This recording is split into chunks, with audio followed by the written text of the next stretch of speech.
After 10 to 15 years of traveling all around the UK and Europe, backpack, suitcase, luxury travel, you name it, I thought I knew all the travel hacks. I don't. When me and my fiancée traveled to Southeast Asia 12 months ago, we realised we needed a totally new set of tools.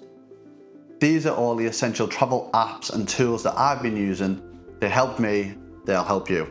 Section number 1 is getting about. So that's Grab, Bolt and 1-2-Go Asia. Navigating the big cities like Denpasar or Ho Chi Minh City can be tricky and also super costly. Grab has become our go-to whenever we leave the airport because I want to avoid that taxi whenever I come out, because all that drama is a nightmare and it will cost you a fortune if you don't know how much you should be paying.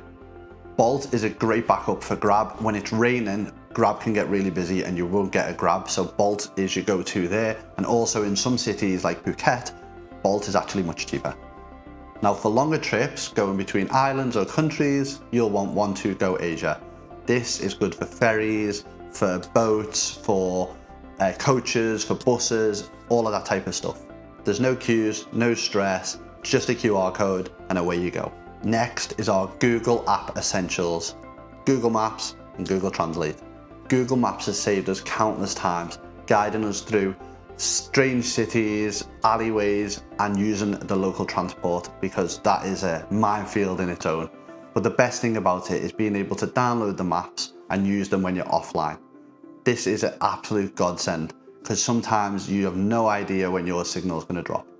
Google Translate, on the other hand, is an absolute lifesaver, especially when you're in the local market. You can put up the camera app and then it'll tell you what it says on their signage. Not only will this help you haggle like a local, but it also keep you safe and it'll mean that you don't get ripped off. We find this app especially helpful the more rural you go, because English is not a first language in these countries. It's not even a second language most of the time. So the more rural you go, the less likely you're going to hear English. Next is staying connected. So for this, we're talking about apps like Airalo and Saily. Airalo and Saily are our go-to apps for connectivity. Getting online fast is an absolute must in Southeast Asia. And both of their eSIM options allow us to get online quickly and safely without all the hassle. We don't have to do SIM swaps and we don't have to do all the messing around at the airport. They're amazing for local SIM management and also for topping up. I must have about 15 SIMs now, but each one is in its own category. It makes everything simple and it's all in English, so there's no language headaches. The reason I have 2 apps rather than the one is because I like to check the prices. Some of them vary wildly from country to country, so I would say get at least 2 of these apps and have a look at what the different prices are. Next, we're going to be talking about booking stays, looking at Airbnb, Hostelworld and Trip.com. We love Airbnb for unique local stays. We also love Hostelworld for when we want something either budget or we really need that social vibe. Trip.com is perfect for everything in between.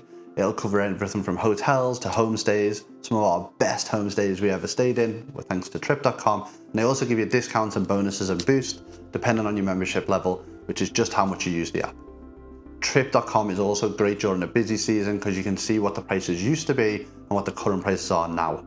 I'm going to give a small mention to Agoda, and the reason it's a small mention is this app is the go-to in Southeast Asia. Everybody uses it for everything from travel to stays. My issue is their customer service is absolutely horrendous and we've actually lost quite a lot of money using them. There's been a few times where the host was strange or the apartment wasn't there, and Agoda don't care. So use it with caution. For booking tours and experiences, Cluck and Get Your Guide are by far the best. It's an absolute breeze and Cluck has saved us money with discounts for like ATVs, for scooter rentals and for the temple tours.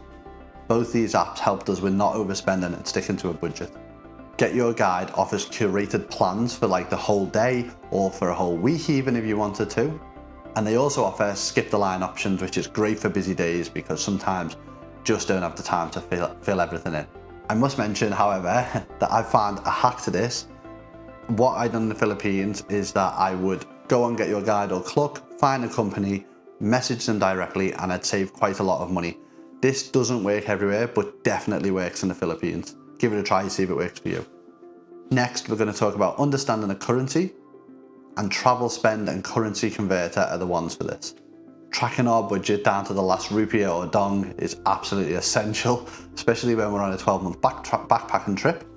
Travel spend kept all our budgets in check, so we didn't go spending crazy amounts of money, blowing our daily budget or ruining our weekly budget, and travel spend really easy to use. And then when changing money or paying locals, we nearly got ripped off once in Indonesia where they give us too few of the money.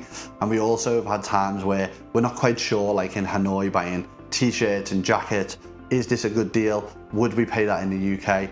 And so it's a really good way to gauge how much something costs and would you be willing to pay for it. Our last section is home comforts, Spotify, Netflix, and a VPN. Sometimes when you're far away from home, a little familiarity goes a long way.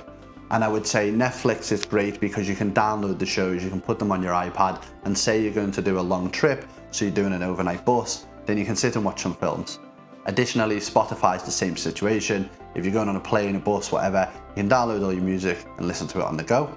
And finally, you'll need a VPN. If you're going to do any longer traveling, so anything more than a couple of days or weeks, then you'll want a VPN because sometimes getting access to your local shows is impossible. So when we're in Thailand, we get Thai shows. When we're in Vietnam, we get Vietnamese shows. And obviously if I want the English shows, or I want them even in English at all, then quite regularly I'll have to put the VPN on and switch it to an English country.